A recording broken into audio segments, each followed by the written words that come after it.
नमस्कार। एक सवाल आया व्यू नाउ के एक इन्वेस्टर से कि कुछ स्थानीय वकील उनको यह सलाह दे रहे हैं कि व्यू नाउ के खिलाफ कंज्यूमर कोर्ट में मामला बनता है। Can you sue view now in consumer court? आइए जानते हैं, समझते हैं कि क्या यह मामला कंज्यूमर लॉ के अंदर आता है और अगर हम वहां जाएंगे तो क्या उस कोर्ट से हमको अपने रिफंड मिलने में कोई सहूलियत, कोई मदद, कोई हेल्प मिलेगी। नमस्कार दोस्तों, मैं हूं doctor Jai Kumar Pandey, Supreme Court advocate और आपका कानूनी दोस्त और होस्ट। आप इस वक्त देख रहे हैं 4C सुप्रीम लॉ पार्टनर का यह कानूनी चैनल। मुद्दा वही पुराना, व्यू नाउ। 9 जुलाई को भी कुछ भी नहीं हुआ। मैंने तो पहले ही कहा था कुछ भी नहीं होगा। अब जो अगली तारीख पड़ी है उस पर भी कुछ नहीं होगा। मैं कोई एस्ट्रोलॉजर नहीं हूं। ये कानून का प्रोसेस है और लंबे समय तक कानून में काम करने के कारण हमें पता होता है कि अगली तारीख कैसे, क्या, किस लिए लगी है। इधर चंडीगढ़ में उन्होंने क्वेसिंग की पिटीशन लगाई है। क्यों लगाई है उस पर मैं कोई कमेंट नहीं करता, लेकिन क्वेसिंग तो मुश्किल है इस स्टेज पर।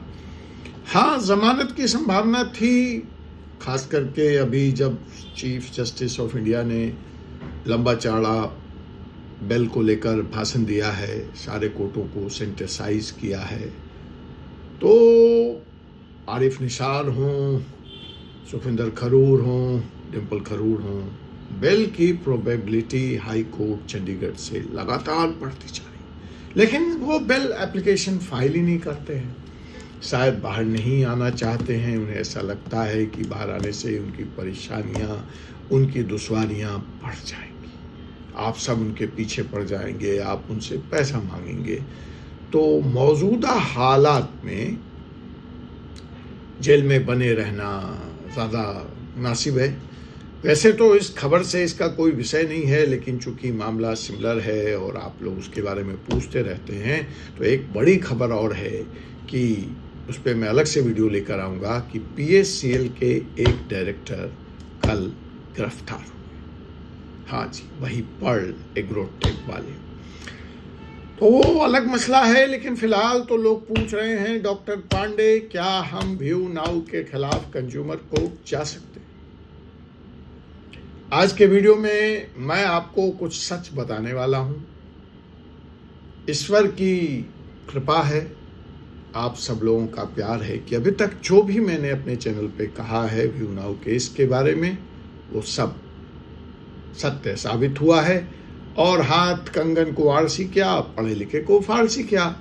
आप जाके देख लीजिए हमारा चैनल, हमारा यूट्यूब। जब से व्यू नाउ केस हुआ और मैं बनाता रहा और मैं क्या कहता रहा, ये अलग बात है कि आप सब बहुत लोग सहमत नहीं होते हैं और अपना आशीर्वाद भी मुझे सुसंस्कृत शब्दों में सुसज्जित करके मेरे कमेंट तक पहुंचाते हैं। मैं आपका आभार प्रकट करता हूं, मैं आपका धन्यवाद देता हूं। आप अपना प्यार, अपना संस्कार, अपनी शुभाचारिता यूं ही मुझ पर अपनी कृपा बनाए रखें। ईश्वर आपको भी खुश रखे, आप पर भी कृपा बनाए रखें। खैर, तो आज हम इस विषय में एक सच से सामना करने वाले हैं। कोई शुगर कोटिंग नहीं होगी, कोई मीठी बातें नहीं होगी। मैं लीगल एंगल से बताऊंगा, बताने का प्रयास करूंगा कि consumer law case view now के खिलाफ कितना कारगर होगा, कितना कामयाब होगा। तो सबसे पहले आप जानते हैं कि व्यू नाउ एक क्लाउड कंप्यूटिंग का काम करता था। अब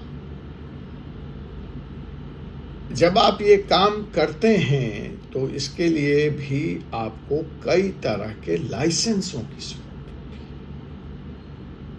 अब क्लाउड कंप्यूटिंग ऐसे नहीं शुरू कर सकते। इसके लिए टेलीकॉम कंपनी की लाइसेंस, कॉर्पोरेट क्लाइंट जिनको आप ये क्लाउड सर्विसेज बेचते हैं या बेचने का दावा करते हैं, उनके लिए कंटेंट लाइसेंस होता है। अब उस दृष्टिकोण से देखा जाए तो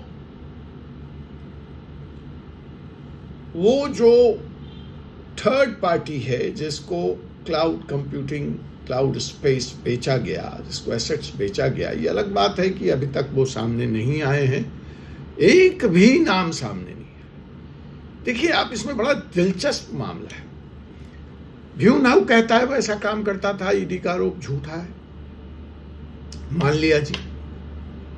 अब ये जो डाटा होता है, बैंकों का होता है, बड़े कॉर्पोरेट तो बड़ा सेंसिटिव होता है और प्राइसलेस होता है, और अगर इस डाटा के साथ छेड़छाड़ हो जाए तो वो कंपनी को, वो कस्टमर जिसका डाटा कॉम्प्रोमाइज हुआ है, उसको स्यू करेगा, करोड़ों में स्यू करेगा। तो व्यू नाउ भले अपने लिस्ट ऑफ क्लाइंट नहीं दे रहा है, लेकिन आज 6 महीने, 7 महीने, 8 महीने हो गए इस प्रकरण को चलते, एक क्लाइंट भी तो सामने नहीं आया जो कहता कि जी ईडी वालों, हमारा क्या कसूर है, हमें क्यों इसमें घसीटा है, हमारे डाटा का क्या होगा, हमारे रिकॉर्ड का क्या होगा। ऐसा एक भी क्लाइंट पूरे प्रकरण में सामने आकर किसी कोर्ट में कोई एप्लीकेशन लगाता, ईडी के पास लगाता, हुआ क्या? मैं कोई टिप्पणी नहीं करना चाहता, आपको अच्छा नहीं लगेगा। तो यहां पर अगर कोई कंज्यूमर है तो वो कंज्यूमर है वो जिसने क्लाउड स्पेस लिया है और उसको सर्विस नहीं मिली। वो तो कोई सामने आया ही नहीं, वो कंज्यूमर कोर्ट में जा सकता था व्यू नाउ के खिलाफ। तो साहब, ये एक सर्विस है, लेकिन फिर भी यह कंज्यूमर गुड्स में नहीं आएगा, एक सर्विस प्रोवाइड कर रहा था वो व्यू नाउ। अब इस सर्विस में अगर किसी तरह की त्रुटि हुई है व्यू नाउ के द्वारा, तो ये जो कॉन्ट्रैक्ट है दोनों के बीच में, एग्रीमेंट है, जिसकी कोई भी कॉपी अभी तक न ईडी को मिली है न कहीं से सामने आई है, तो उस कॉन्ट्रैक्ट का नेचर क्या होगा? B2C, business to consumer. अब इसमें जो रिलेशनशिप हुई दोनों की, वह सर्विस प्रोवाइडर और कंज्यूमर रिलेशनशिप की हुई। लेकिन आप जो हैं, इन्वेस्टर्स हैं, आपने तो कोई सर्विस खरीदी नहीं। आपने क्या खरीदा? आप बार बार कहते हम तो एसेट्स ओनर हैं जी, हमने एसेट्स खरीदा। एसेट्स का मतलब एक मकान खरीद लिया, एक दुकान खरीद लिया, एक स्पेस खरीदा, और उसको क्या किया आपने? भाड़े पे दे दिया। किसको? व्यू नाउ को, जहां से आपको आता है रेंट। तो ये रिलेशनशिप बताइए कैसे हुआ कंज्यूमर का? बिजनेस और कंज्यूमर का रिलेशन, आप बाटा से जूता खरीदते हैं तो कंज्यूमर हो गए, उसने आपको एक प्रोडक्ट बेचा। आप उसी तरह से एक टेलीफोन कंपनी से सर्विसेज लेते हैं, इंटरनेट सर्विसेज लेते हैं, उसने आपको कुछ प्रॉमिस किया, वो नहीं डिलीवर हुआ, तो आप कंज्यूमर हैं उसके। लेकिन यहां पर तो आपने अपना मकान किसी को किराए पे दे दिया, अपना दुकान किसी को किराए पे दे दिया, और अब आपको वो किराया नहीं दे रहा है, तो ये विवाद तो रेंट कंट्रोल अथॉरिटी में जाएगा, सिविल कोर्ट का बनता है, कंज्यूमर का तो नहीं बनता। ये तो टेनेंट और ऑनर का मामला हो गया ना साहब। तो आपका जो एग्रीमेंट है वो तो यही है ना कि रेंट पार्टिकल परचेज किया, आप एसेट्स ओनर हैं, उसको आपने लीज बैक कर दिया व्यू नाउ कंपनी के साथ, और अब आपको रेंटल्स नहीं मिल रहा है। आपकी पीड़ा तो यहां है ना। तो इसमें अब आप बताइए, कंज्यूमर शब्द आया ही नहीं तो कंज्यूमर कोर्ट कहां से आ जाए? Section 2 subsection 1 Consumer Protection Act कहता है कि who is consumer? Who buys goods और सर्विसेज, हु हायर्स और avails services for certain consideration. तो व्यू नाउ के मॉडल में तो आप कंज्यूमर कहां से हैं? आप कंज्यूम कुछ कर ही नहीं रहे हैं, आप कुछ ले ही नहीं रहे हैं ना सर्विस। आप तो एसेट्स ओनर हैं। उसने एक प्रोडक्ट बनाया, वो आपको बेच दिया, मालिकाना हक हो गया आपका। और वो आपने उसको, हाँ, वो अगर एसेट्स उसने आपको नहीं दिया तो आप तो कह रहे हैं जी एसेट्स तो मिल गया। एसेट्स तो क्या, पूरे 3-4 साल 5 साल जो जब जैसे है उसको रेंट भी मिला। तो आपकी हैसियत एक ऑनर प्लस एक टेनेंट की है। अब उसके जो कंज्यूमर हैं, अगर वो लिस्ट लेके आते हैं, उनको सर्विसेज नहीं मिल रही है 8 महीने 9 महीने से, और उन्होंने अगर कोई पेमेंट कर रखा है ब्यूनाओ को, तो वो कंज्यूमर कोर्ट जाए ना, वो लिस्ट तो आएगी। ठीक है, तो ये एक प्रेसिडेंट है, ये कानून है। तो इस एंगल से अगर हम व्यू नाउ केस की समीक्षा करते हैं तो कहां केस आपका कंज्यूमर कोर्ट में लाई करता है? करिए कंप्लेन करने से तो कोई रोकता नहीं है। लेकिन जैसे आप जालंधर में अभी फिलहाल उस PMLA की अदालत में फंसे पड़े हैं, जहां कुछ लोग गए हैं, गुरनाम सिंह एंड अदर्स, तो कोर्ट ने ये पूछा कि हम आपको सुने क्यों, आपकी मेंटेलिटी क्या है यहाँ पर। तो वही सवाल यहाँ कंज्यूमर कोर्ट में भी आएगा। आप व्यू नाउ के सब्सक्राइबर तो हैं नहीं, सर्विसेज तो बाई नहीं कर रहे, वो तो कोई और है। वो अगर मिल जाए तब तो सारा मसला ही सॉल्व हो जाए भाई मेरे। आप तो उसके एसेट्स ओनर हैं, आपने तो पार्टिकल्स खरीदा है।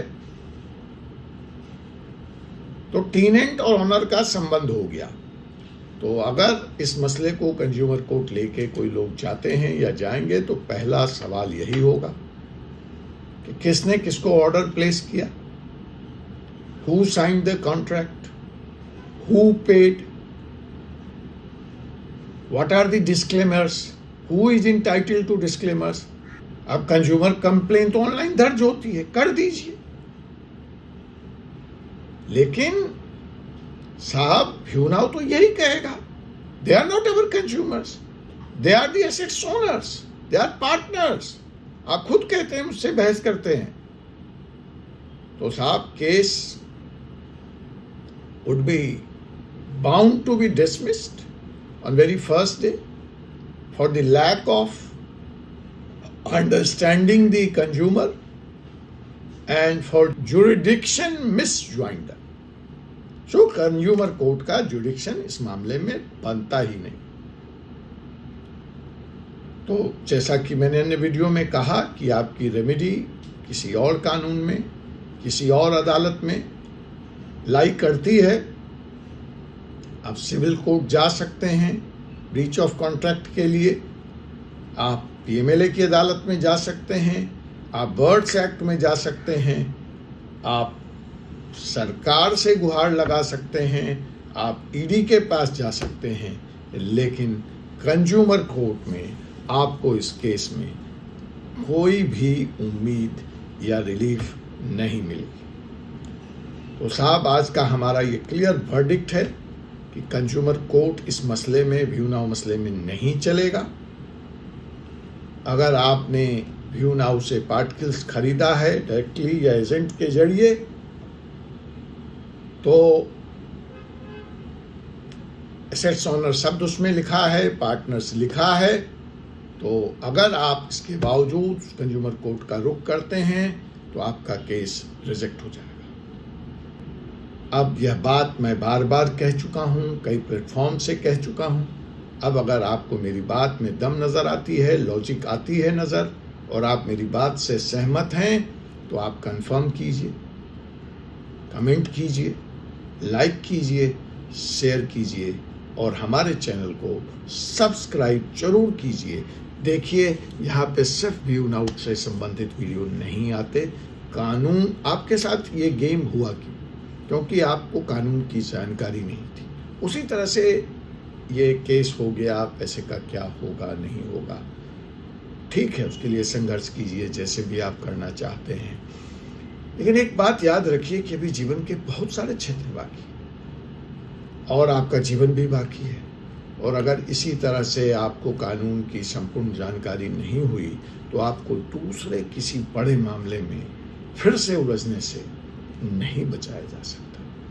तो अगर आप थोड़ा थोड़ा कानून के बारे में, अपनी संपत्ति के बारे में, प्रॉपर्टी के बारे में, रजिस्ट्रेशन राइट्स के बारे में, ऑनरशिप के बारे में, टेनेंसी राइट्स के बारे में, जमानत के बारे में, फैमिली लॉ के बारे में, एडॉप्शंस के बारे में, मैरिज के बारे में, डाइवोर्स के बारे में, मतलब तमाम तरह के जो जन उपयोगी कानून हैं जिससे हर किसी आदमी को एटलीस्ट अ बिट अवेयर होना चाहिए, उन सारे विषयों पे यहाँ वीडियो लेकर मैं आता हूँ। आप जुड़ें इस चैनल से, वीडियो को देखें, कमेंट के माध्यम से हमारा भी उत्साह बढ़ाएं। मैं हूँ डॉक्टर पांडे, इस लीगल एनालिसिस के साथ अपने व्यूज़ करने के लिए, आपके व्यूज़ और क्लियर करने के लिए मिलते हैं जल्द ही आपसे अगले वीडियो में। Until then, stay safe, stay legal and stay vital.